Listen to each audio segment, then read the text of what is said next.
Okay, I just want to say a few words. Yes. And one of the things is I want to pass on some greetings from various people around the world. Just 1 second.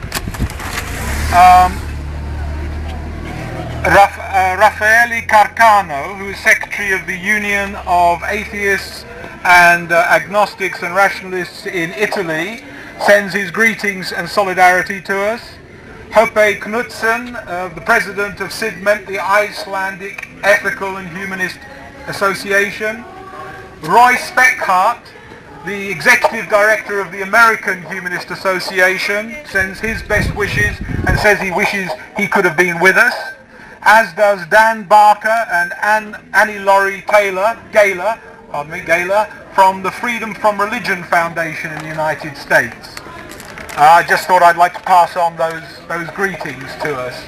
I think we're making some progress, if I may say, because years ago, it would be enough to simply say atheist or secularist, and that would be the condemning words that need to be spoken, all that needs to be said. Clearly, the Pope now feels he needs to add aggressive, because he doesn't want to include all those nice atheists and nice secularists who, as we know, and we are represented here very well, are in fact staunch human rights defenders. And we are here defending the right of people to freedom of religion and belief and freedom of expression. The Pope, as a citizen of Europe, is welcome to come and speak and give his opinions and enter into debate and to meet with the members of his organisation here.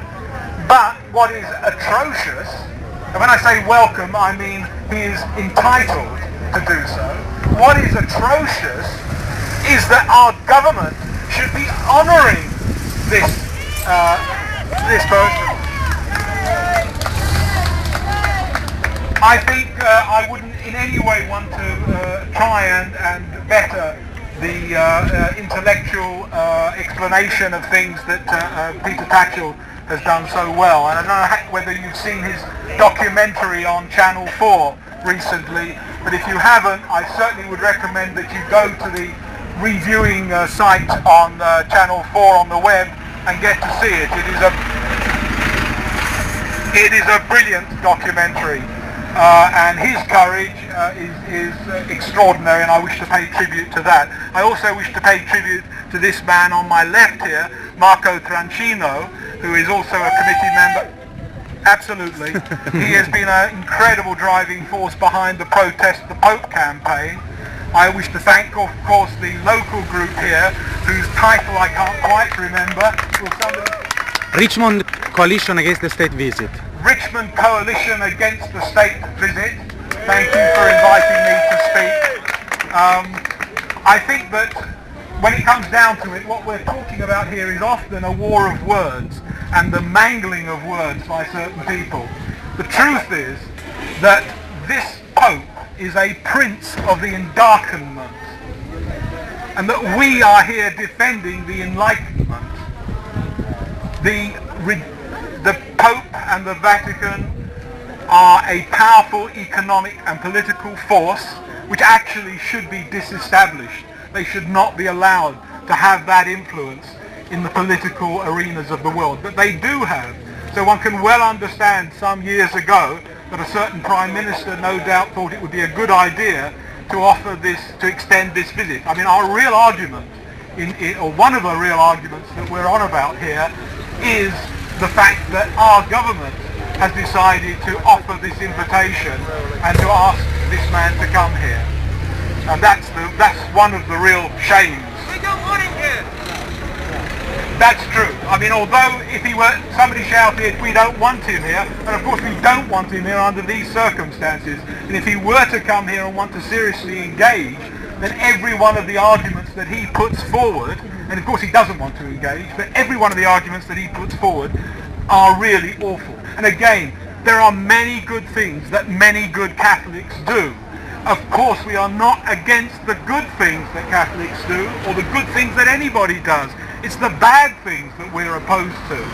And these things often, at the edges, they can be quite subtle. There's a great focus now on the paedophilia issue.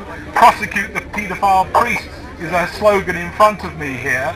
The fact of the matter is that the authoritarian nature of religious dogma means that children are treated, have been treated in schools and in educational institutions in a very rough and very cruel way.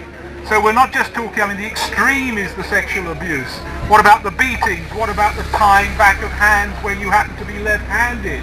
What about all sorts of abuse that went on, not just within the Catholic Church, of course, but across society, but very much informed by this notion of authoritarian certitude, that you know best, you've got a direct line to God.